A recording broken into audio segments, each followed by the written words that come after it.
माधव कुंज विहारी जय राधा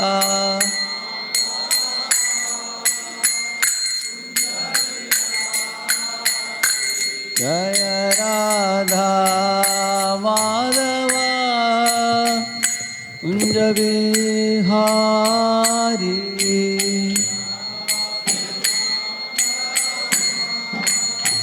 कुंज गोपीजना वल्लभा गिरिवरदारी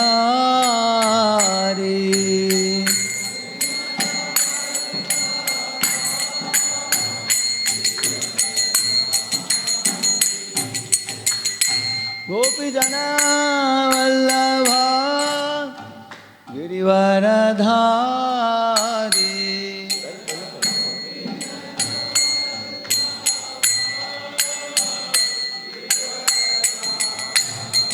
यशोदानंदन व्रज जनरंजन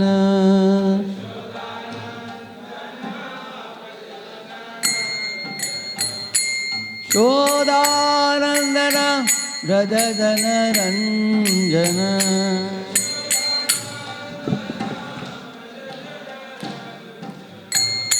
यमुना तीरा वनचारी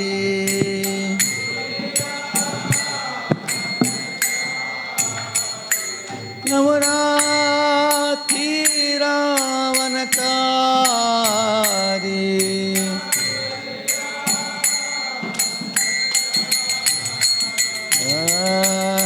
Radha Madhav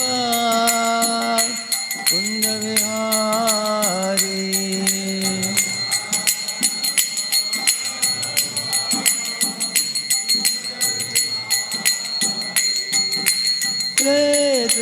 Hare Krishna Krishna Krishna Hare Hare Hare Rama Hare Rama Rama Rama Hare Hare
पावन हरिनाम संकीर्तन के राजा नील माधव की श्री श्री जगन्नाथ बलदेव सुभद्रा महारानी की श्री श्री गौर निताई की श्रील प्रभुपाद की ग्रंथराज श्रीमद् भागवतम की निताय गौर प्रेमानंद हरि हरि बोल।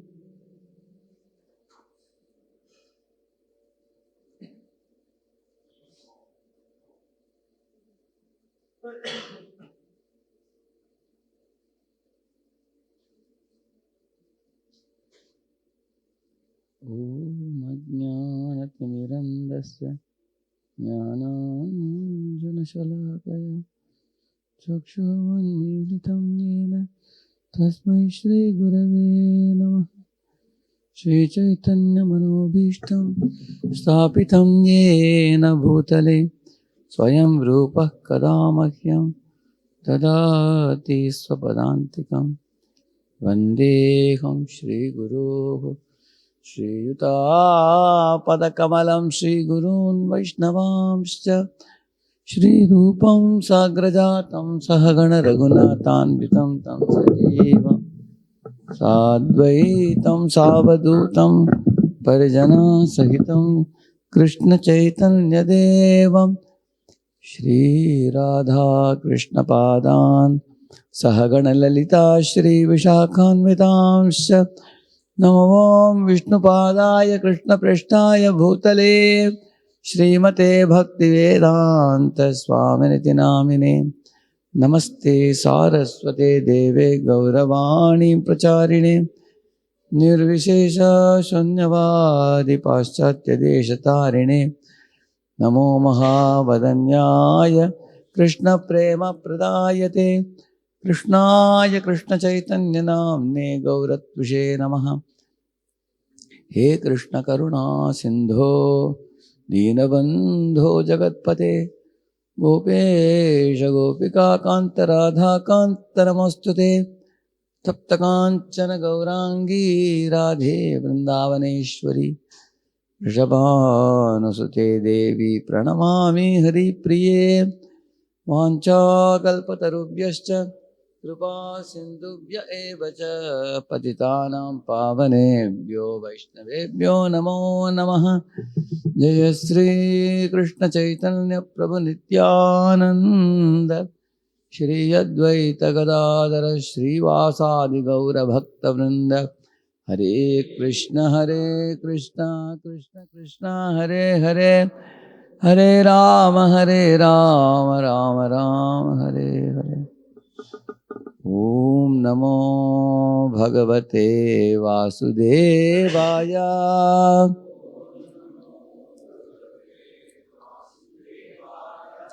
ओम नमो भगवते वासुदेवाय। ओम नमो भगवते वासुदेवाय। नारायणं नमस्कृत्य नरं चैव नरोत्तमं देवीं सरस्वतीं व्यासं ततो जयमुदीरये। नष्टप्रायेष्वभद्रेषु नित्यं भागवत सेवया भगवत्युत्तमश्लोके भक्तिर्भवति नैष्ठिकी। कृष्णाय वासुदेवाय देवकी नंदनाय च नन्दगोपकुमाराय गोविन्दाय नमो नमः। Please recite the verse. Shri Bhagavan Uvacha Na rodayati mam yogo na sankyam dharma evacha na swadhyayas tapastyago. It's coming? Huh? Okay. Neshtapurtam na dakshina. So here is saying Lord Shri Krishna to Uddhava that I cannot be attained by Ashtanga Yoga or by Sankhya or by Anushtana of Swadharma and even not by Swadhyaya or by Tapa or by Tyaga. That means by Shastric study or by austerities or by Tyaga means giving up the things of the world, renouncing, and Neshta Purtam na Dakshina. These are actually charitable activities. By all these things I cannot be known. Then what he says? Vratani yajnaschandamsi tirtani niyamayamaha yata varundhe satsangah sarvasangapaho imam. Even by following the vows. So here, read this translation, somebody.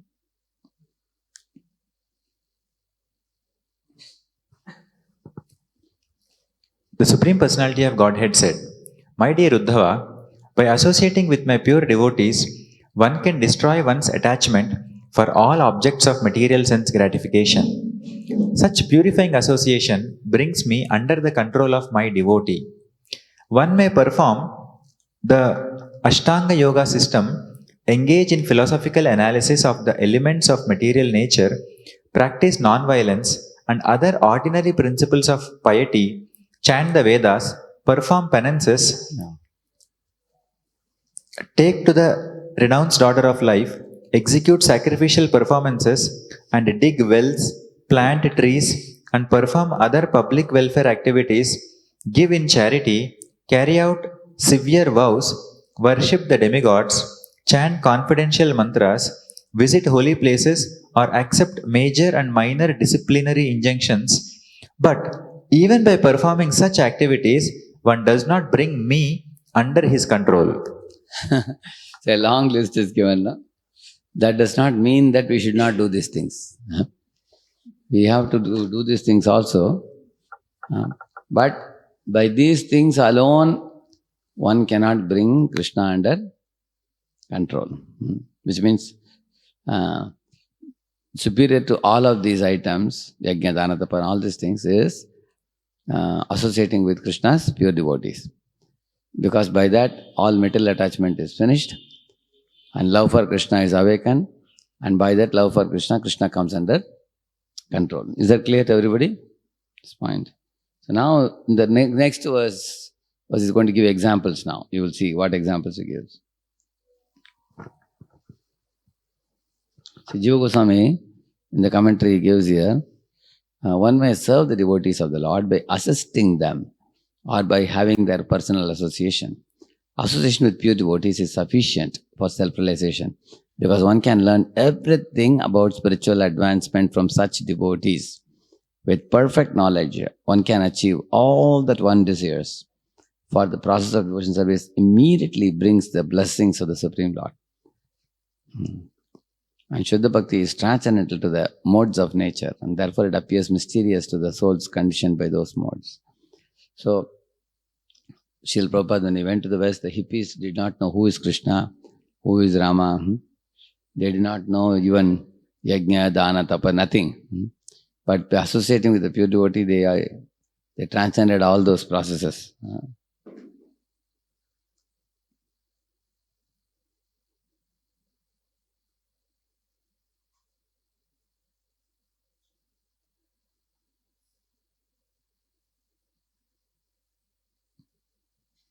Say, one may study the example of Vratani or vows. The injunction that one should fast on Ekadashi is a permanent vow for all Vaishnavas. And one should not conclude from these verses that one may neglect Ekadashi vow.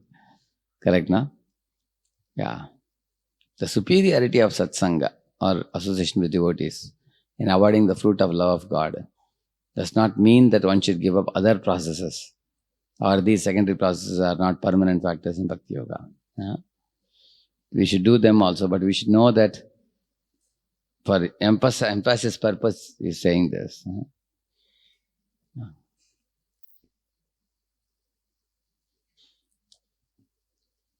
One more thing, Sridhara Swami says here, if you see.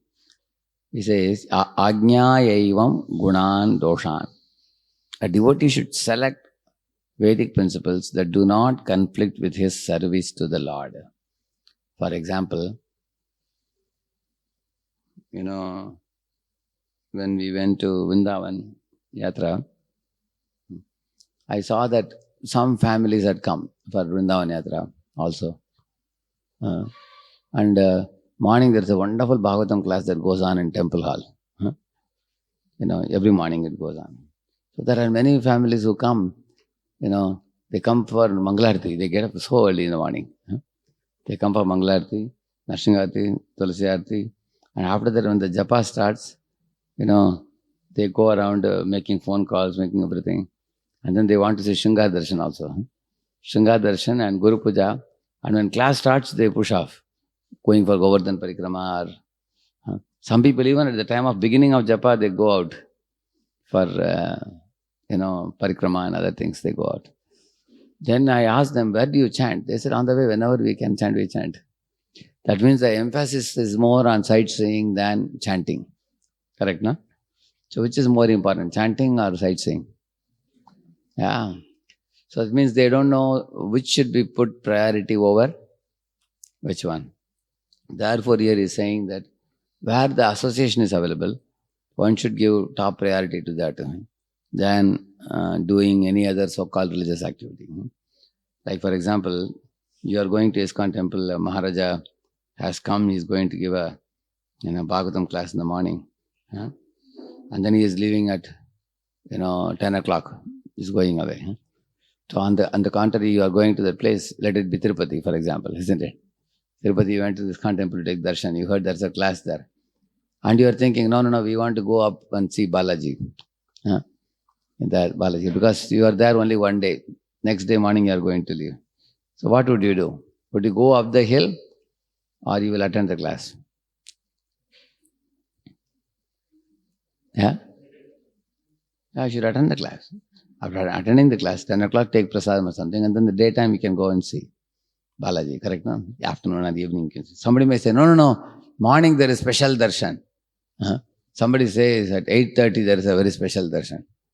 Balaji is giving some special pose, special decoration or something. Correct? There are decorations. So you have a choice to go and see. That's what happened with Srila Prabhupada. When Prabhupada was in Koshi, there was an announcement. Those who want to see Sheshasai deities can go. Others who stay back will attend the lecture of His Divine Grace, Bhaktisiddhanta Saraswati Thakur. Most people preferred which one? Darshan of Sheshasai Vishnu, they went to see. And who sat and heard? Yeah, Srila Prabhupada, Abhay Babu, he heard. Because he thought that even if I go to temple, what can I see God with my ordinary eyes? Let me hear and associate. That's what he is saying. The importance should be known.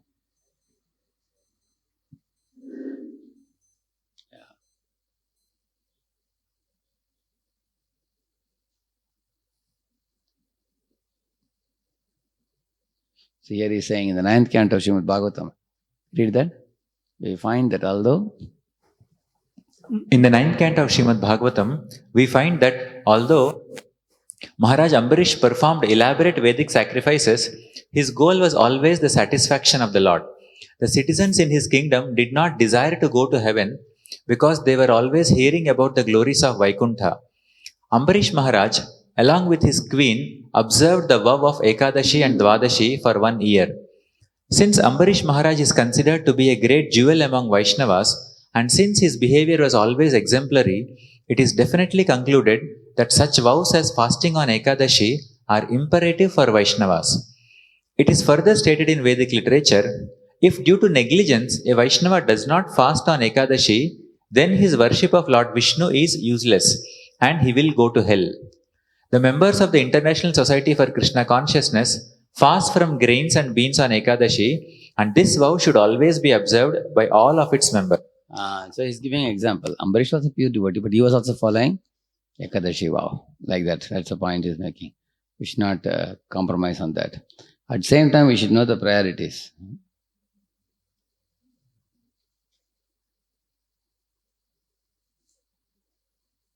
So here he's saying, read this one, if by fasting. If by fasting, study, austerity or sacrifice, one becomes more fit to participate in the Sankirtan movement of Lord Chaitanya, then such activities are also pleasing to Lord Krishna. But the Lord clearly explains here that such activities can never become central in the practice of Bhakti Yoga. So that means, the goal of austerity, yajna, dana, all should be ultimately for performing, pleasing Lord Krishna. Like yajna was done by those Brahmanas, yajnik Brahmins, but they became lost in the yajna when Krishna Balaram came to their garden behind, isn't it? So did they go and give prasad to Krishna? You know that pastime? Who went and gave Krishna Balaram and the coward boys prasadam? Yajnik Brahmana's wives. Then Yajnik Brahmana's yajna is useless. Why? I think they are not aware, this person, no? They are aware? Okay. Yeah. Who is Yajna Purush? So did they please Yajna Purush? Then what's the use of the yajna? That is the point. Whatever we do, ultimately, the goal should not be to do that activity, but the goal should be to please the Lord through that activity. Correct, no? See, here he's saying, read this one. They must remain in an auxiliary relationship to the supreme process of satsanga or association with pure devotees who hear and chant the glories of the Lord. Srila Madhvacharya has quoted from Vedic literature that if one offends the Lord's devotees and does not learn to associate with them, Lord Vishnu personally places barriers in the path of such a person so that he may not enter into the Lord's company. See. So these are very fine points. That means anything you do, yajna, dana, tapa, austerity, all these things should be done ultimately for satsanga. And in satsanga also it is said that one should learn to associate with devotees of the Lord properly and not hurt oneself or hurt others, and or not leave the company of devotees and go far away. There are many people who say that I will go to Vrindavan and chant more rounds. Instead of 16 rounds, I will chant all day. Some people say that I am going to exhaustively. Somebody may say, you switch off that.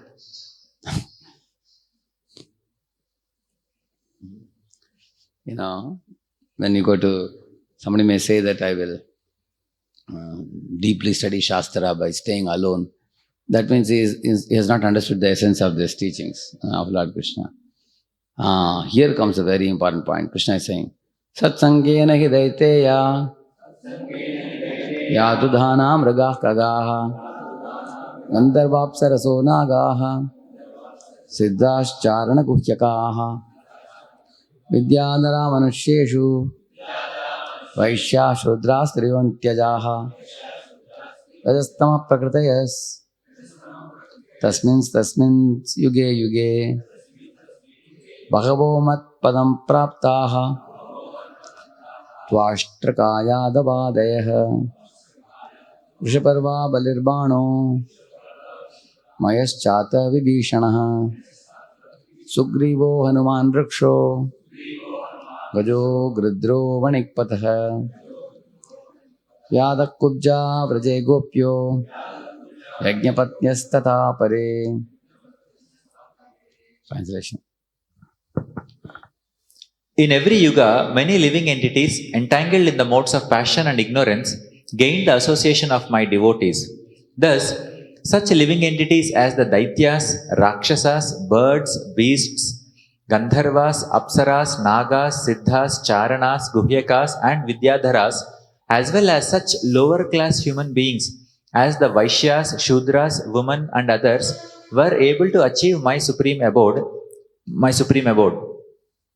Vritrasura, Prahlad Maharaj, and others like them also achieved my abode by association with my devotees, as did personalities such as Vrishaparva, Bali Maharaj, Banasura, Maya, Vibhishana, Sugriva, Hanuman, Jambavan, Gajendra, Jatayu, Tuladhara, Dharmavyadha, Kubja, the gopis in Vrindavan, and the wives of the Brahmanas who were performing sacrifice. See, long list of examples Krishna has given. How all these people made devotional service their priority to Krishna. And they attained all perfection. So, why the Vaishyas, Shudras and women are kept in that lower category? Because Vaishyas have to do trading, farming and crop protection. They deal a lot with money. So oftentimes they can get carried away. They can become money-minded.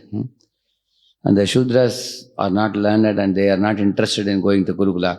They don't want control of the senses, control of the mind, disciplined lifestyle, sleeping early, rising early. So therefore they will be illiterate and unlearned, uneducated. So because of that they may not know the Vedic disciplines. And women, like for example Kayadu, she heard also the whole Bhagavad Dharma from Narada. But in her womb, who was there? Prahlad. Prahlad heard and became Mahabhagavad devotee. But she had twin anxiety. One anxiety was about her husband who had gone to forest to perform penance. Another anxiety was about the child. When the child is born, somebody should not kill the child. So women have anxieties about the household, due to which oftentimes the consciousness may not be fully there. Like Krishna was giving a lecture about what do you call it, this Chakravyuha. Correct, no? So who was hearing it? Inside the womb? Abhimanyu was hearing. But after some time she went to sleep, Abhimanyu's mother. So the further knowledge about how to come out of Chakravyuha was not heard. Only Chakravyuha, how to go in, that Abhimanyu got that knowledge. So many times you will find women may not be very philosophically inclined, but they have one very big plus point, which is the Shraddha, which Prabhupada glorifies in the Kunti Maharani section. Prabhupada says that they go to the temple, immediately they bow down to the deities, they take some flowers, they take some fruits, unlike the men who are rational, who are always argumentative and who don't accept the truths very easily, like the Prabhupada says. But the woman's Shraddha can be misapplied if they get cheated by some fake saints. I mean, Prabhupada talks about saints and swindlers, cheaters. So their faith can be misapplied. So therefore, women have to be guided by their husbands and their parents in order to walk the right path in spiritual life. And then he is saying about others like Vritrasura, Prahalad and Vibhishan. So these are all coming in, Rakshasa dynasty, or, even such people have attained devotion service, Krishna is telling. Some of them are not even humans. They are animals or birds. You will see that. Actually, I am not telling about each of them because it will take long time. Okay. Tenadita Shrutigana Nopasita Mahattama Avrata Tapta Tapasaha Matsangan Mamupagataha.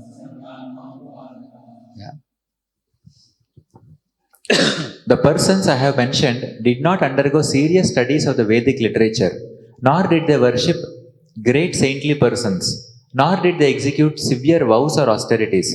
Simply by association with me and my devotees, they achieved me. You can see that. Matsanga. By Krishna's association, like Kumaras attained Lord Vishnu's association by smelling the tulasi fragrance coming from the lotus feet of Vishnu. They became devotees. Matsanga. Otherwise, Satsangat. Otherwise, they associated with the devotees and became devotee. Like, for example, our two woodcutters, disciples of Vedavyas, were singing a poem in the forest, and Shukadeva heard it. And then he became inspired to hear Srimad Bhagavatam. Like that you will find. Kevale nahi bhavena Gopyo gavo naga mrigaha Yenye mudadiyo nagaha Siddha mam yuranjasa.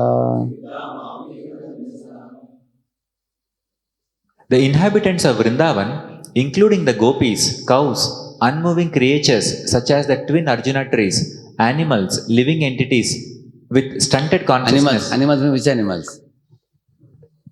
Vrindavan, which animals? Cows. You don't know which animals are dear to Krishna? He's talking about Vrindavan, yeah. Cows, also deers. Though because the deers also will come to hear Krishna's flute sound when Krishna play. Calves also, yeah. And monkeys also. And peacocks, yeah. Cuckoos, yeah. Go ahead. Animals, living entities with stunted consciousness such as bushes and thickets, and snakes such as Kaliya, all achieved the perfection of life by unalloyed love for me, and thus very easily achieved me. See, this is very important. In Krishna's presence, they achieved unalloyed love for Krishna. When Krishna and Balaram entered the forest, at the time it is said the trees, which are generally considered very dull, when Krishna and Balaram entered, immediately they became very fully conscious. The buds in the trees started blooming as flowers. The trees had, like green mangoes became ripe mangoes. They became ripe fruits. And they were actually yielding the fruits and flowers to Krishna and Balaram like this, extending their branches. And Krishna tells that to Balaram, oh Bhaiya, look at these trees. They want to give you these flowers. You can pluck the flowers and wear it on your turban. And they want to give you fruits. Please pick up the fruits, he says. And the trees also were releasing honey, because there are sometimes honeycombs in the trees. So the honey is pouring down from the tree. So the gopis are saying that this is the weeping of the trees, they are saying. Why? Because the trees were thinking that the honey bumblebees, the bumblebees which are humming in the lotuses in Yamuna, like that. As soon as they see Krishna Balram and covered boys coming running, they leave the lotuses and want to go with Krishna to the forest. So when Krishna is wearing garland, they go and sit in the garland. So they go with Krishna to the forest. Seeing this, the trees are thinking, hey, look at the bees, they are more fortunate than me. I can only stand and watch Krishna, but these bumblebees are able to go with Krishna to the forest. So not able to go with Krishna, the trees are thinking, at least let me render some service by giving flowers and fruits. And therefore the trees are weeping, like that the gopis are saying. And the honeybees also, their humming is not ordinary humming. The gopis are saying that these honeybees are all great sages in millions of lifetimes, devotees of Krishna. And they have drunk the nectar of Krishna's pastimes and sweetness, and now they are singing the glories of Krishna when they are humming. Like that they are saying.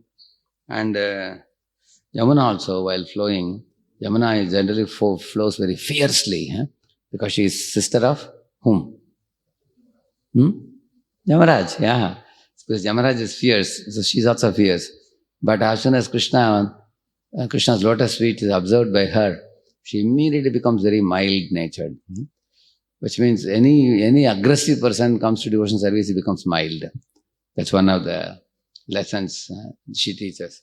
So she becomes very mild, and wanting to render some service, she takes lotus and throws in Krishna's lotus feet. So even she wants to serve also. The wind wants to serve Krishna, Balram and covered boys. So the cuckoos are cooing and welcoming Krishna into the forest when he is going in the morning. So, and all the peacocks are dancing with their big, like when Krishna Balram are walking, all the peacocks are opening their wings and they are, vibrating their wings and going behind. Welcome, welcome, welcome. So there's a verse which says that one should dance and welcome the Lord and the pure devotees, and one should dance like a peacock and sing like a cuckoo and welcome in sweet voices, it is said. So in this way, Krishna Balram are welcomed into the forest and the deers are coming to meet Krishna Balram also with their loving glances. The love-laden glance of the deers is very pleasing, and like a host who becomes genuinely joyful upon receiving a expected guest, very eagerly expecting a guest. Like for example, say your father or mother, parents sometimes come back after a long time, or say for example you are in the hostel, they come to meet you. So how your eyes will be love laden, seeing them, you will go to receive them.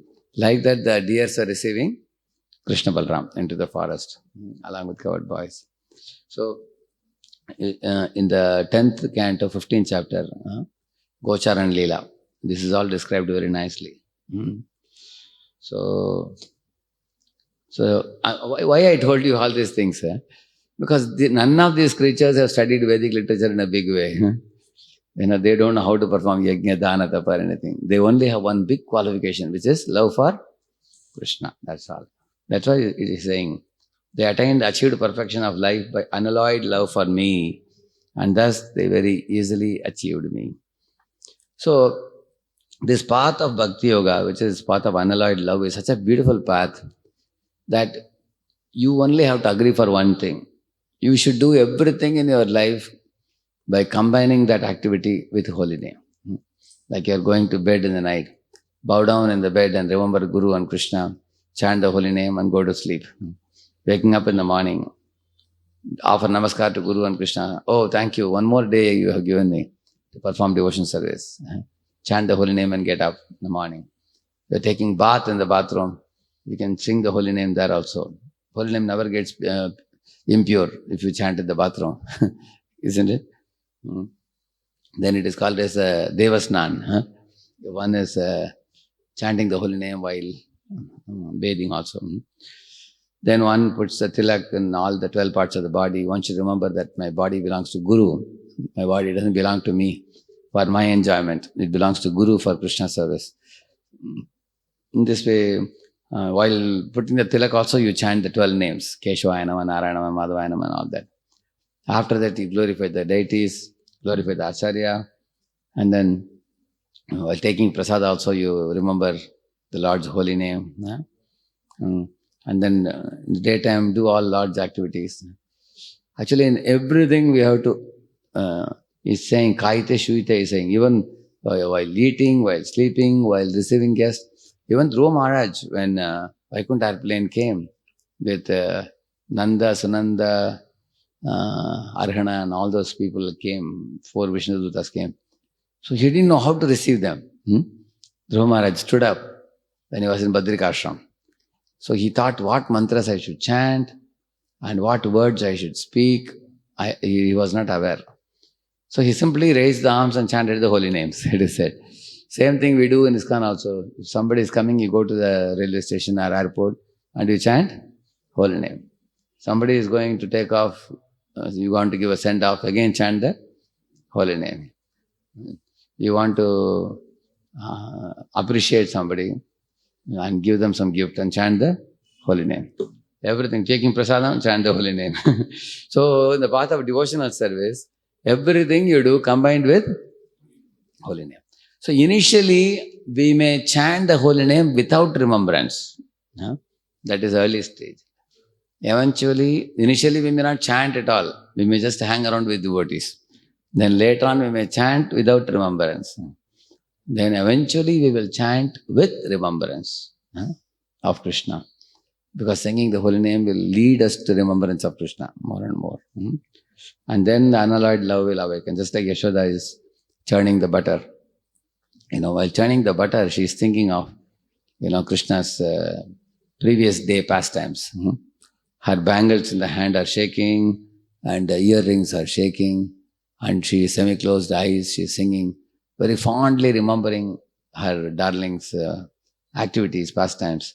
She has naughty nature, mischievous nature. She is completely satisfied. She has no other hankering in the heart for anything in this world. Fully, blissfully absorbed. Therefore he is saying, Varam deva moksham na mokshavadim va na chanyam vrineham vareshadapiha vidam teva purnata gopala valam sada me manasya virastam kimanya, he says. So, once our mind becomes fixed in one of the forms of Krishna, either Balakrishna or Shyam Sundar Krishna or Parthasarathi or friend of Krishna, friend of the Gopas. When one's mind becomes greatly attached to the activities of Krishna in the 5 rasas, then mind will come to the ground level and become completely satisfied. And there will be no more hankering for anything mundane or material in this world. So that smriti or smaranam is actually the goal of Shravanam. Shravanam and Kirtanam, and we keep doing. Actually, what happens by Shravanam? Shravana dasha means you feel attraction by repeatedly hearing Krishna Katha. That's called Shravana dasha. We have to check. I'm hearing for so many years Krishna Katha. Is it attractive to me? How do you know it is attractive? If it is attractive, you can hear it many times, and every time you hear, you will feel excited. You will never get bored. But if you are hearing something for the second or third time, if it is getting bored, that means it's mundane. It's not mundane. Our outlook is mundane. Correct, no? Like somebody goes to the kitchen and hears, today is poha. You know poha? What they call poha, yeah? Atukulu, yeah. Today's Atukulu breakfast. Yeah. So in our ashram also people say, oh, today is Atukulu. So simple, they may think. So the devotee who was serving, he told him, hey, Atukulu was attractive even to Dwarkadish Krishna when Sudama Brahmana took it. Correct, no? Then he said, oh, sorry, I forgot. Okay. Then it may be nice, give me. He said. So why we get bored with certain type of prasad? We consider it cheap because we don't see it as spiritual. In the same manner, Katha also may become boring because we see the Katha with a material outlook. But if somebody is in Shravana Dasha hearing regularly with sincere attitude, then his attraction increases. Then he goes to promoted to second level called Varana Dasha. In Varana Dasha, not only a person hears a class, he goes out after the class and says, hey, you know what is said in the 11th canto? How many people were delivered? It is talking about Jatayu, it's talking about Hanuman, like that. List of 30 people is given. Or Krishna is speaking to Uddhava. All these were delivered simply by unalloyed devotion service, by association with devotees. You don't need to do anything. Krishna is dismissing all other processes. You hear something, you become very attracted and you become attached to what you heard. See, what is the difference between attraction and attachment? Attraction means, whenever it is available, you run after it. Attachment means even when it is not available, you search for it. That is the difference between attraction and attachment. For example, any of you say that, Prabhuji, I am very attracted to Gulab Jamun. Whichever day Gulab Jamun is made, you will run to get it. Attachment means you will go and tell the Pujari, Prabhuji, even though Gulab Jamun may not be made for everybody, for the Lord, if it is little bit made in quantity, keep me in mind. On those days, you can give me a phone call, here is my phone number. That means you have attraction or attachment. Attachment means even if it is not generally available, you chase after it. That is attachment. That is actually Varana Dasha. Shravana Dasha then. Now, for example, in this temple, some great Swami, sannyasi is coming. Then some people may come and hear, oh, because Swami is coming, some lecture will be there, let's go and hear. That is, attraction.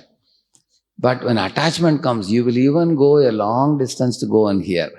You will not mind traveling 200 miles. If some Swami is available, some lecture is there, you will go and hear. And attachment is like that. You search for it.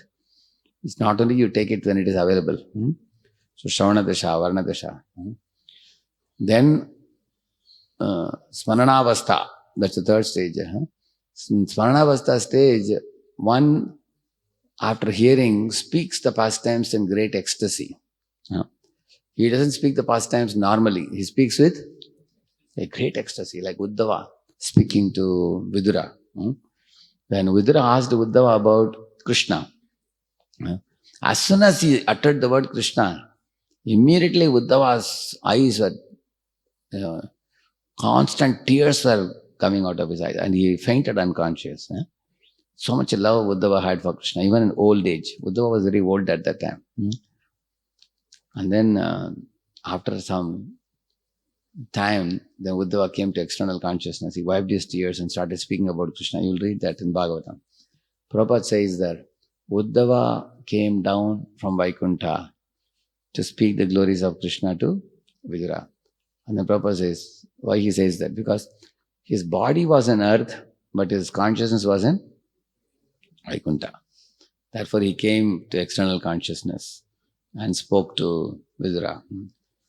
So this is an example of somebody speaking in ecstasy. When Uddhava is speaking, Nayanam Galadashru Dharaya, Vadanam Gadgada Ruddhya Gira, we say, no? Like that he spoke in great ecstasy. That is Smaranavastha. And then beyond that, there is Sampatti Dasha, which is even more advanced than that. There a person, even for one moment, he cannot forget Krishna. Even for moment after moment. Just like a conditioned soul, moment after moment is thinking of sense gratification. Like that, the pure devotees, moment after moment, think of Krishna. And this is all achieved by unalloyed love for Krishna, you see.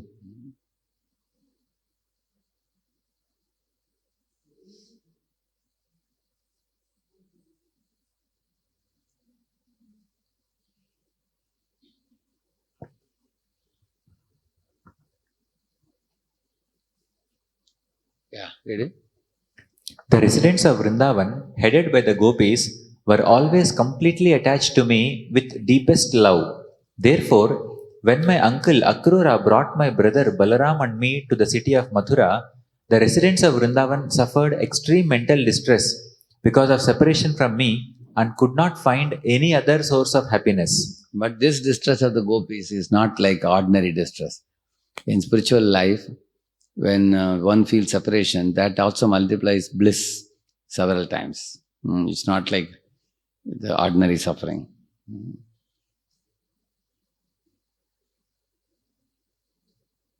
It goes on like this, many, many verses. Now I want to show you something else.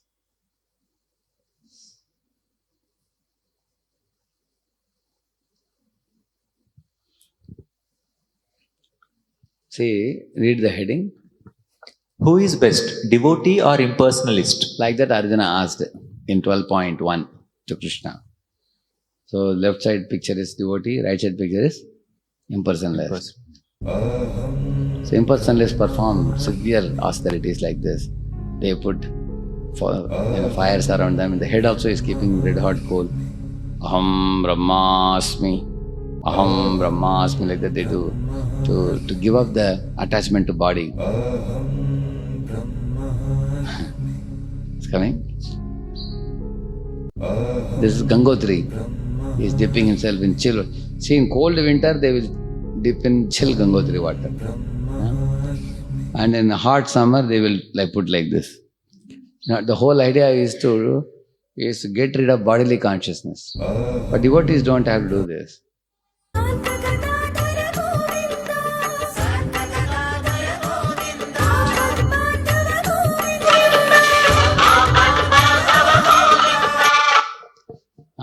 So as far as devotees are concerned in the samsara, they take shelter of Vishnu instead of doing any big tapasya themselves. So when they attain love for the Lord, then Lord comes to pick up the devotee like Ajendra, you are saying. Lord says, I am the swift deliverer. Tesham aham samuddarta mrityu samsara sagarat. Yeah.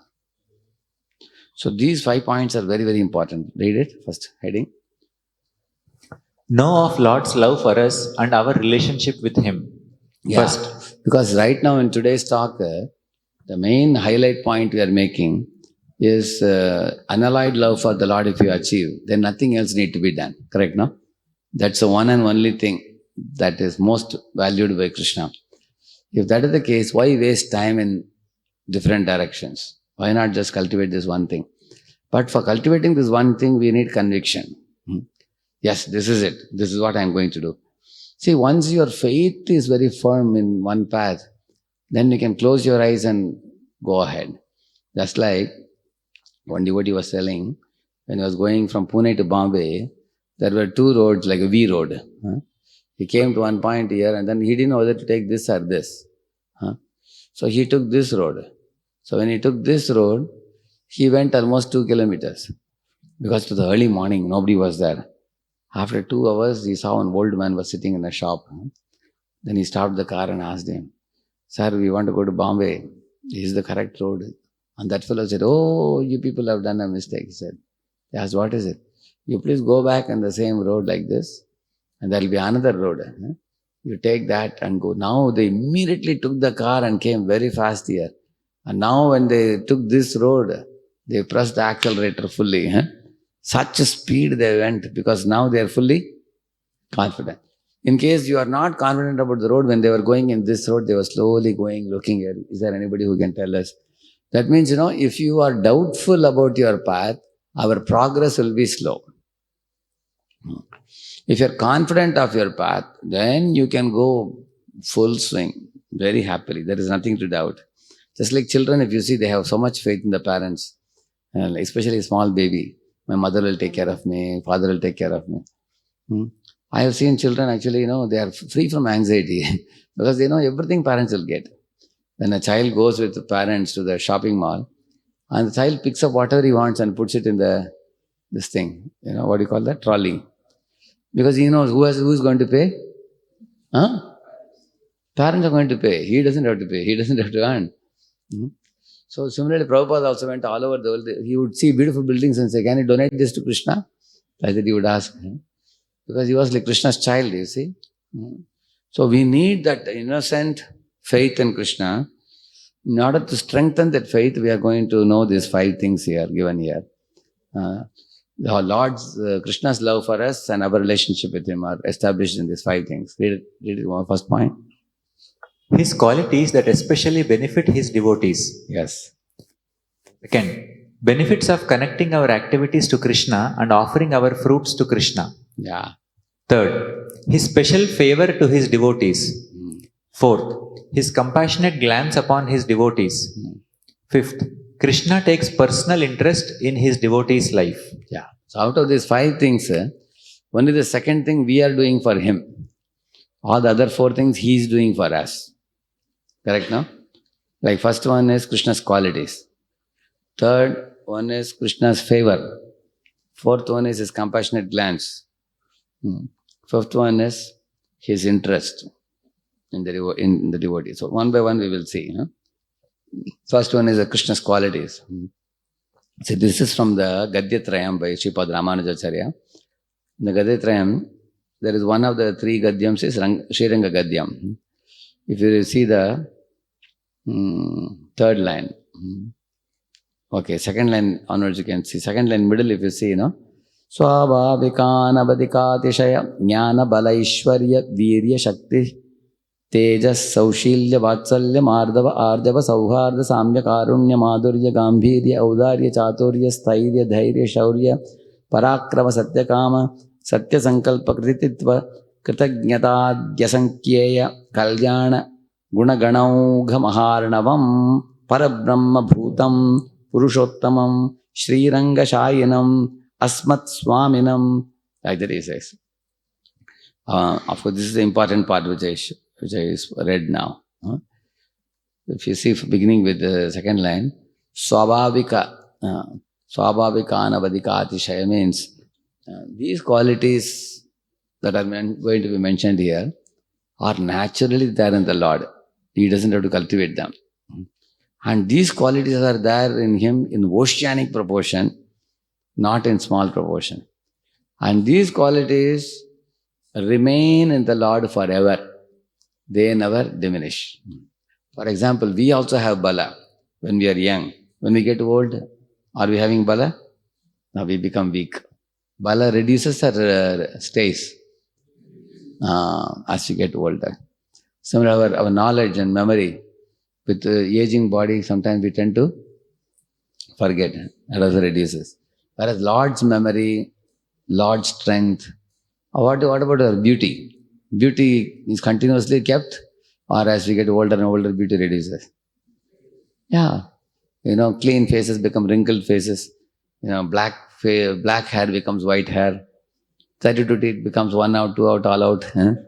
Isn't it? So it doesn't remain. Whereas for Vishnu, does it happen?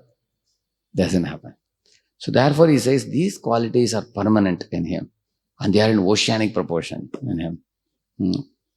And what are they? Jnana. He knows about each and every living entity in the millions of universes.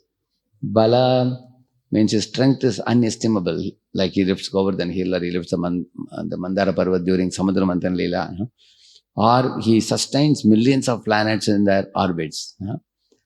Aishwarya, His opulences. And Virya means actually He can go to the most impure place and make it completely pure. For example, Lord Rama put his lotus feet on a stone and they turned into Ahilya. Krishna accepted service of Kubja and made her into a young beautiful girl, although she was a Kubri. She was a hunchbacked woman. Isn't it? And Lord can actually clear up the sins of anybody. That's His Virya. He will not get polluted. He will release the other person, like a son cleaning the urine like that. And then Shakti, Teja, Saushilya. See, up to the Teja, these 6 qualities are His great qualities. But from Saushilya onwards, the qualities are all, those qualities are all in relation with devotees. So, Saushilya means what? A big person associating with small person in a friendly mood without considering his greatness.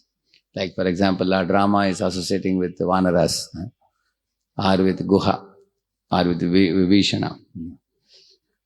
But Krishna is even more great, because Rama will only associate with the leader of the simple people. The leader of the boatmen is Guha. The leader of Vanaras is Sugriva. The leader of Rakshasas is Vibhishan. Whereas Krishna will associate not only with leaders, with everybody, even monkeys also. Monkeys and peacocks and cuckoos and cows and calves and deers, with everybody. That is Krishna's Saushilita, intimacy. Then Vatsalya means just like a cow licks the calf and removes the impurities. Lord also lovingly removes the impurities of his devotees, sometimes by punishing them, sometimes by guiding them. Yeah. Like when Indra committed the blunder of Govardhan pastime, you know that he was showering rain to kill Ujibas. Later on he came to offer obeisances to Krishna. So Krishna forgave him. And Indra was thinking, how can Lord forgive me so easily? Maybe Krishna told him, come here Indra, why are you standing so far away? Come here. Indra thought, if I come here, you will catch me and beat me up. He thought. But of course, Lord didn't beat him. He forgave him. That is Vatsalya. And Mardava means feeling separation from his devotees. Like Lord Rama felt separation from Bharat in the forest. Similarly, Lord Ram felt separation from Sita when Sita was taken away. And Dwarakadesh Krishna feels separation from Vrajabasis. So he becomes Jagannath, correct, now with big eyes like you see here, feeling separation. That is Mardava. Yeah. And Arjava means simplicity. So each of the qualities you can explain, Sauharda, Samya, Karunya. So each of this, like for example, wanting to protect the devotees personally, that is called Sauharda. Similarly, Samya means, he's equal to all devotees. Like he's going to Shrutadev's house also and Bahulashva's house also. Rich man, poor man, he doesn't see difference. Lord deals with everybody in the same manner. Karunya means Krishna feels great pity for his devotees who are in trouble, like Pandavas. When he saw Pandavas have to wage the war, so he personally became Partha Sarathi. That is Karunya. And Madhurya means sweetness. When Bhishma saw Krishna is lifting the wheel of the chariot and coming towards him, running, at that time Krishna appeared very attractive for him. That means even a Lord who comes to attack his devotee, he looks very sweet. That is his Madhurya. Like that. So in Gambhirya, Audarya, Chaturya, Stairya, Dairya, Shaurya, all these qualities are there. But this is the first point I told you. Read the point again. His qualities that especially benefit his devotees. That is the main point. So I told you few qualities I told you now. Correct now? So devotees must meditate on these qualities to increase our affection for Krishna. Actually, we all are attracted to anybody based on the qualities. Correct now? Like you will see in South India, there was one very famous actor in those days, some Rajinikanth. So, in one movie, he just took one cigarette and put it up and cat caught it like this. He caught it. After that became so popular. Small kids started doing it. If you go to somebody's house, Mataji may say, Prabhu, my son, he will recite some shloka. Then I'll call the boy, recite shloka. Instead of shloka, he will do this. Then he will throw it and catch it. So why that was very attractive? Because the hero is doing something very extraordinary. So it becomes very attractive for everybody, all the fans. Similarly, when our Lord Krishna is doing something extraordinary, is coming as Vamana Dev and then becoming Trivikrama, or is becoming Partha Sarathi, when he's doing something very amazing, then if you have little affection for him, that will fascinate us. Therefore, we should read the pastimes. Very important. So, pastimes and qualities, both. Actually, his qualities are very, very extraordinary. Like you will see, the Rajasuya Yajna is washing the feet of the sages. Correct, no? So, who will do it? Is there any CEO of any big company, IT company, who will drive the car for his own employee sitting behind? You see, Krishna is driving the chariot for Arjuna. Therefore, one should become amazed and put to wonderment by observing his qualities. And read the second one. Benefits of connecting our activities to Krishna and offering our fruits to Krishna. Yeah, you get three benefits. Krishna says in one verse in Bhagavad Gita, he is saying, Mokshase karma bandhanaihi. That's the first benefit you get. Mokshase means you become liberated from karma bandhana. That's the first benefit you get. And then you become vimukto, he's saying. Not only you cut the karma bandhan, you become liberated from this world and go to the Brahman. And then he's saying, Mam upeshyasi means, Mam upeshyasi means what? Come? You will come back to me. Mam means what? Yeah. Mam upeshyasi, you will come back to me. That's the third benefit. So what is the first benefit? Mokshase karma bandhanai. Like yajnarthat karmanaha anyatra lokoyam karma bandhana. So in this world we are all subject to karma bandhana, due to which we are born again and again. First benefit you get from Krishna is mokshase karma bandhana. What is the second benefit you get? Vimukto means you become liberated from this world. That means you are not going to get birth again. Then third benefit is says, Mam upeshyasi. You'll come back to me. This depends on your seriousness. From this to this to this, how will you go? The second point.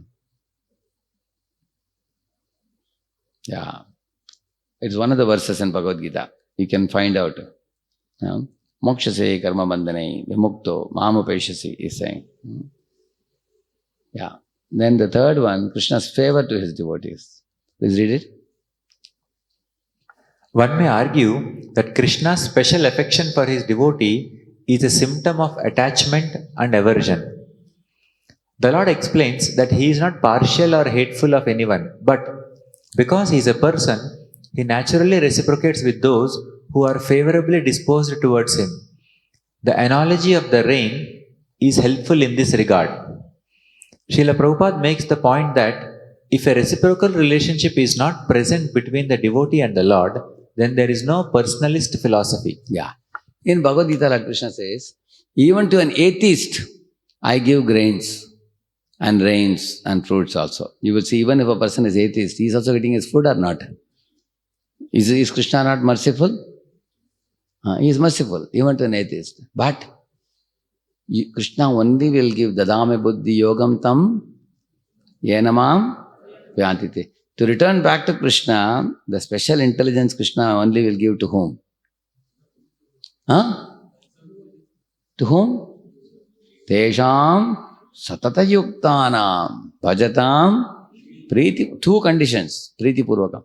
That means you should be daily engaged in devotion service, every moment. Satata yuktanam. And you should also do your bhajan, how? Priti purvakam. Lovingly somebody is doing some seva to Krishna and regularly doing devotion service. Then Krishna understands, this fellow is serious to come back to me. For him, dadami buddhi yogam tam. I will give him the buddhi by which he can come back to me, he says. So, Krishna gives two different treatment to two different people. Those who are non-devotees, he says, matta smritir jnanam apohanam cha. He says, apohanam means forgetfulness. For non-devotees, he says, no, Krishna, don't disturb me. I want to enjoy my life. You want to keep God far away. Then Krishna says, okay, I will make you forget me. You can forget me comfortably and then, you take whatever body you want. Do whatever work you want, you do it. He allows him to do. Non-devotee. When devotees, he gives them the buddhi by which they can come to me. Because devotees are desiring to go back to Krishna. Is that clear? Just like you are a king sometimes, maybe giving charity of clothes for everybody. But for the prince, he will give the best clothes. And for the beggars, he may give ordinary clothes. Like even your mother, if you see, your mother is carrying a hot pot in the train. For the child, she will give special prasad opening the hot pot. Just now cooked very fresh and hot. If beggar comes, she will give dry roti. Yesterday some leftovers are there, food. She will think that, no, I'm not going to anyway eat it. Take it and give it to the beggar. You understand what I'm saying? Similarly, Krishna, for all general living entities, he gives general treatment. But those who are devotees, he gives special treatment. Because they are approaching him just like a mother treating a child or king treating his own prince. Because those people who are becoming devotees, they are in the inner circle of Krishna. We call it ABC. We call it, you know what is ABC? Antaranga Bhakta circle. They are the Krishna's Antaranga Bhakta circle. So they become very, very special. And how do you know they are special? You can easily see that. Prabhupada says, the Rath Yatra when you are going, if your legs are paining, you are also allowed to sit in the chariot along with Jagannath. Are we allowed or not? We are allowed. So you can also sit. Lord is so kind, He accommodates us in His chariot. We can also sit. And after the Lord eats Rajabhog, He gives the remnants to His devotees. So devotees eat the best prasadam. And devotees, and in this way Lord says, Yoga Kshemam Vahami Aham. I will maintain my devotees. Lord says that. And Kaunteya Pratijanehi Name Bhakta Pranashyati. He says, I will protect my devotee life after life. His bhakti will never be lost. So you can see Lord gives special attention to devotees. That is His special favor. The third one is over. Fourth one. What is Krishna's compassionate glance upon His devotees? Yeah, read it. The Lord explains how His devotees, whom He favors, are in a different category than ordinary people. Generally, one who commits a sin is considered fallen in society. But the Lord's devotees are to be considered saintly even if they are fallen by ordinary standards. The devotee may sometimes make mistakes and commit a sinful action. Even so, if he is situated firmly in devotional service, he should be considered saintly because he will soon be rectified by the powerful process of Bhakti Yoga in which the Lord personally amends his devotees' faults. Because of the Lord's mercy, even those who are generally considered unfit for spiritual life by birth can attain the supreme destination. Abhijay Suduracharo Bhajate Mamananyabhat Sadhure Vasamantavya Samyak Vavasito Hi Saha. That's a verse. So, okay, I'll show you something in this connection. See, Krishna and his daddy, you know, what is it? See here. So that's a very beautiful picture. See, only footprints are seen. Butter is seen, and the butter is falling, you see. Who is there? Butter thief. You observe that? So Krishna in his deity form accepts and reciprocates love with his devotees. See, here Krishna is feeding laddu, you see, to cow. Krishna's pure devotee, Ambarish, okay. Yeah, this is the verse I told you. Apichet Sudarachara Bhajate Mamananyabhat. Yeah. See, Prabhupada is saying, here is an American devotee or European devotee. He ate but did not wash his hands. So he is not perfect. Somebody may say like that. Prabhupada says, no. Krishna says, no. Apichet Sudarachara. This is a small fault that he has not washed his hands. As the Prabhupada is saying. Sometimes they may take a tissue paper and just wipe the hand and not wash with water. Indian Brahmanas may say, hey, look at him. Shame, shame, puppy shame. You see, he's not washing his hand with water. We are great, we are Brahmanas. Prabhupada says, okay, he may not wash his hand, but he's chanting Hare Krishna. You are not chanting Hare Krishna, you see. He is awakening love for Krishna. Small, small faults don't highlight. Read that, although Yamaraj says. Although Yamaraj says that those who are engaged in devotional service, they are out of my jurisdiction of punishment, so we should not take advantage of this concession. That is a great offense, greatest offense. Namno balad yasyahi papa buddhihi, Padmapuran Brahma Khanda. These concessions are there for the devotees, but not for intentional committing sinful activity. The devotee accidentally commits some sins. Krishna forgives the devotee, but not intentionally committed sins. You should not plan to commit sin. Saying that Apichet Sudarachara verse is there. One should not think like that. Yeah. Here is one letter. This is a long one, so I will not read it. Like one lady wrote to Prabhupada that your devotees are distributing books in the market, and they were speaking little heavily, little strongly they were speaking. Why don't you train your people to speak properly? So Then Prabhupada wrote to her back in letter. It is there in the SSR book. Prabhupada told her that, see, you are saying that these devotees are little rash in their speech. At the same time, they are growing devotees. They may not be mature, but understand that they are servants of God. They are trying to reach out these books to the suffering masses. At least the service they are doing is not a wrong service. Learn to appreciate it. They may have little fault. Like when you lit up fire, there is smoke. Similarly, neophyte devotee means along with devotion service, he also has some faults, and you should overlook it. That's what Prabhupada wrote to her letter. Yeah.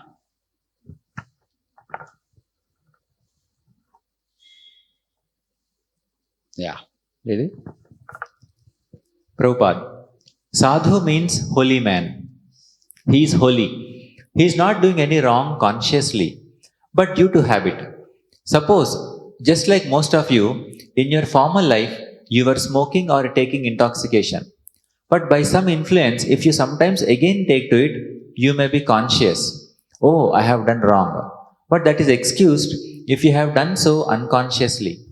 But if you think, now that I am Krishna conscious, whatever I do is alright, then it is bad. But if accidentally it happens, that is excused.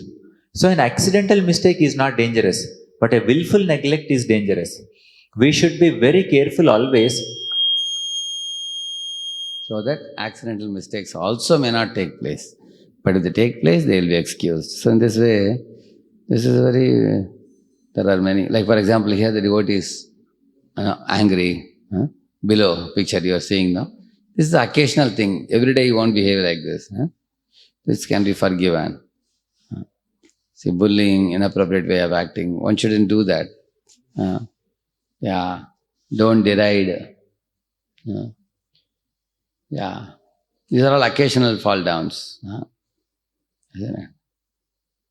See, one should repent for this. Devotee immediately repents. Yeah, back talking to your superior. Isn't it? So, these are all faults in a devotee, for which devotee will repent very soon. And he will come back to good behavior. Yeah. See, Ajamila committed big blunder, but Yamadutas were about to take him. But just one utterance of the holy name cleared all his sins. And he was given a second chance to become a devotee. Yeah. See what a devotee thinks. I will go to hell for my sinful actions, which are hard to give up, but I will not give up the dedicated worship of Krishna. Like that devotee thinks. Yeah. Yeah. See, it's a very special picture, see.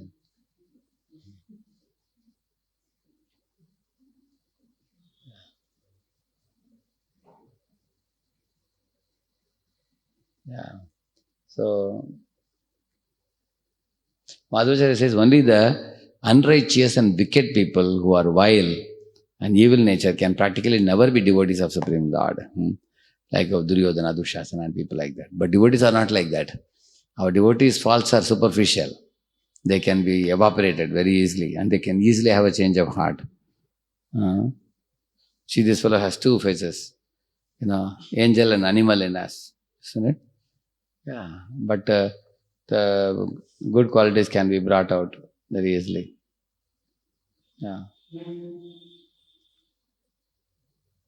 Okay. Now coming back to the last part, that was a glance of Krishna. Upon devotees means merciful glance, even when you commit faults. The last one, yeah. Krishna takes personal interest in his devotees' life. Understanding the truth about and his devotees, one should absorb himself in Krishna consciousness. The most confidential knowledge is that Lord Krishna takes personal interest in his devotees' life. This is very important, isn't it? Like say you are working in a company. Say your superior has 500 people working under him. And you are one of them. He doesn't even know your name also. Correct, no? And is that not different from, imagine if the person superior calls you to his room and asks about your name. I heard that you are going to Hare Krishna temple and I also want to come. Can I get a copy of Bhagavad Gita? And then he starts coming, he wears tilak and he is taking prasad from you. That means a personal relationship is developing. Correct, no? In the same manner, Krishna is a master of, Ananta Koti Brahmanda Nayak, we say. But he comes in the life of each and every devotee on a very personal level. Like for Arjuna, he became Parsarathi. Similarly, for us also, read the paragraph below, the most. The most confidential knowledge is that Lord Krishna takes personal interest in his devotee's life. This intimate relationship is the essential understanding presented in the Gita. Understanding it naturally leads one to take to the path of Krishna consciousness as explained in verse 34. Yeah. So, this personal interest in devotee's life means like Apichet Sudaracharo Bhajate Mamananya Bhag Saudriya Sabantavya Samyak. The next verse, what is the next verse? Kshipram bhavati dharmatma shashvachantim nigacchati kaunteya pratijanihi name bhakta pranashyati. That means he says that I will protect my devotee. I'll tell you one more verse. Mat chitta sarva durgani mat prasada tarishyasi atat chetvam ahankaram na shoshashi vinangshasi. He's saying, Mat chitta sarva durgani mat prasada tarishyasi. By my mercy, you can cross over all difficulties, Arjuna. When you are going in the boat, in the ocean of samsara, I am personally there with you. Krishna is saying. I had one nice picture where Krishna is like the boatman and you are just sitting in the boat and he is riding the boat and he is taking you across the samsara ocean for his own devotees. So I don't know where is that picture. I had that. Very beautiful. So he becomes our boatman. And for Arjuna, he became the charioteer for Arjuna. That means he is dealing with his devotees. And he takes personal interest in devotee. Similarly, when devotee is poor, he says, Yoga Kshemam, Vahamyaham. He comes personally in the devotee. So even every one of us can understand, Krishna is closely watching our movements. Like, if you are humble and grateful, he will escort us. If you are becoming proud and boastful, he will pinch us. And he will correct us. And if you are getting distracted and deviated, he will slap us. And just like for Bharat Maharaj, when he became distracted, Krishna gave him deer's body and then brought him back to Jadavarat's body. So Krishna will personally deal with his devotees. Krishna takes it on himself as a responsibility to bring us back home, back to Godhead. So this is a special advantage for a devotee. Krishna takes personal interest in the life of devotee. Here you see, he is not going to the palace of Duryodhana, whereas he is coming to Vidura's home and is accepting. This Vidurani is giving him what? She is giving him banana or banana peel. Duryodhan ke bhog na khayo, ruk saak vidur gar kayo, aise prem pujari radhe, sham sham sham. See, Vidura is coming there. He's telling his wife, hey, what are you feeding? You are feeding like cows. Cows only eat chilka. You are giving the banana peel to Krishna. But because she was giving with great devotion, Krishna happily accepted that. Yeah.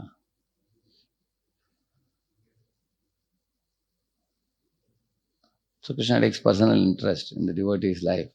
Like here, Ambarish. Ambarish never bothered to take care of himself. But Lord Vishnu saw that Ambarish is too careless. Therefore, Lord kept one Sudarshan Chakra ready always. He told Sudarshan, anytime somebody tries to trouble Ambarish, you should get into action.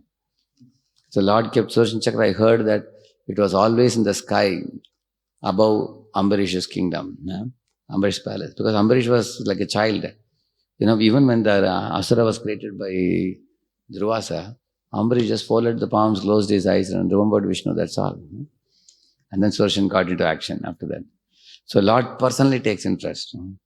So similarly, when we become very advanced in spiritual life, we can observe Krishna handling our life. That actually, like a puppeteer, how he is moving the puppet. He is moving our life, but we can't see that in early stages. When we become advanced, we can see. Yeah. Srila Prabhupada ki. I finished all those 5 points, or last one was left. These 5 points you can remember, this ones. I read them again once more and we'll conclude with this. Know of Lord's love for us and our relationship with Him. First, His qualities that especially benefit His devotees. Second, benefits of connecting our activities to Krishna and offering our fruits to Krishna. Yeah, if you work on Krishna's account, you will get liberated and go back to Krishna. If you work on your own account, you have to take bodies again and again. Yeah. Third, his special favor to his devotees. I told you, only for devotees he gives. He says, if my devotee is an illiterate, he can't read the spiritual books, then tesham evanukampartam ahamajnanajam tamaha nashayamyatma bhavasto jnanadipena vas. I myself give the torchlight of knowledge in his heart for my devotee, illiterate devotee. That means a special favor or not? Yeah, without reading scripture, he has like Gaur Krishnadas Babaji, fully realized without studying scriptures. Because Krishna lights up the torchlight in the heart of his devotees. Ardadame buddhi yogam tam, he says. I give, my devotees such support. I give them the buddhi by which I can escort them back to me. That is a special favor, yeah. Fourth, his compassionate glance upon his devotees. That is forgiving the sins and forgiving the apparent mistakes, slip of a devotee, unpremeditated fall downs. That is a compassionate glance, yeah. Like it is said, when we slip and fall, Lord looks at us like Ranganath. Ranganath's eyes are only semi-closed. He's lying in the Ananta Shesh. He says like that. And when a devotee renders some service, then Krishna has eyes like Jagannath. Big guy. My devotee is doing service, like that he says. So he glorifies a little service and he ignores the faults of his devotees. That is his compassionate glance. Yeah. Yes. Fifth, Krishna takes personal interest in his devotee's life. Yeah. Actually, for Krishna, devotee means very, very important for Krishna. Even a small devotee, big devotee, whoever it is, Krishna takes personal interest. And this is very, very natural. Even all of you also, if somebody takes personal interest in you, then you will also take personal interest in them. Yeah? For example, one time somebody told me, Prabhuji, one fellow has come to meet you today. I said, no, I have no time. I'm too busy. Prabhuji, he doesn't mind waiting also, he said. I said, see, next to 3 hours, I have no time. Too many phone calls and Zoom meetings and everything, I said. So 3 hours got over. When I was coming out of my office, my assistant came and said, Prabhuji, this is a person still waiting here, even after 3 hours. So then I looked at him. Then that fellow said, Prabhuji, even if it takes 5 more hours, I won't mind. I have to talk something urgently to you. Just 15 minutes I want. I know you are very busy. So then immediately I told him, okay, come in. I immediately called him. Because he is ready to wait. He is very humble. He wants, and he was telling me, Prabhu, only you can only give me advice on this. Nobody else can, because you know me and things like that. So because he is taking interest in me, then I also take interest in him. Correct, no? You can see it's very natural it is, reciprocation in this world.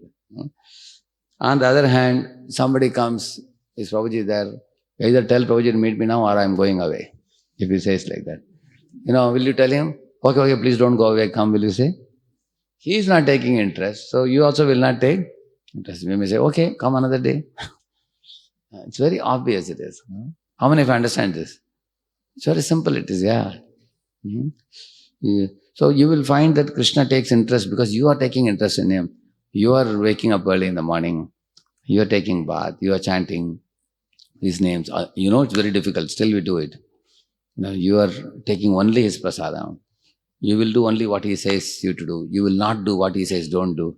So by aligning with Krishna more and more, we become very, very intimate to him, very dear to him. And he starts observing, paying attention. Oh, this devotee is aligning with me so well. Then he takes personal interest in the devotee. Just like a king takes interest in prince, or mother takes interest in her own child. And Krishna's personal interest is easily observable. Draupadi called, immediately he came to Hastinapur. Gajendra called, immediately Lord Vishnu came, correct now? So Lord takes personal interest in the life of devotee. So these 5 things should be known very well. These are mentioned in the 9th chapter of Bhagavad Gita, last part. So they are very, very important. And you cannot give any excuse why you cannot do devotion service. For example, if somebody says, Prabhuji, I am a very poor man, I can't do bhakti. What shloka Krishna says? Patram pushpam param toyam yo me bhaktya prayachati, he says. Somebody may say, no, Prabhuji, I am not very learned person, I am illiterate. Tesham evanakam partham. He says like that. No, Prabhuji, I am actually a businessman. I have no time. Striyo Vaishyas Tata Shudra Te Apiyanti Param Gatim. He says, no, Prabhuji, I am a great sinner. Like one Rikshawala was telling me, Swamiji, I have eaten meat. I cannot touch Bhagavad Gita. He said, I said, okay, I'll give you in a carry bag, take it. No. So even if you're a great sinner, api chedasi papebhya sarvebhya papakritamaha sarvam jnana plavenaiva. So, you know that was not correct? Api chedasi papebhya. Even if you are the greatest of the sinners, don't worry. If you come to me, I will deliver you. Like that Krishna says. Yeah. You say it, immediately Krishna has some shloka. Immediately. He will give some solution to that.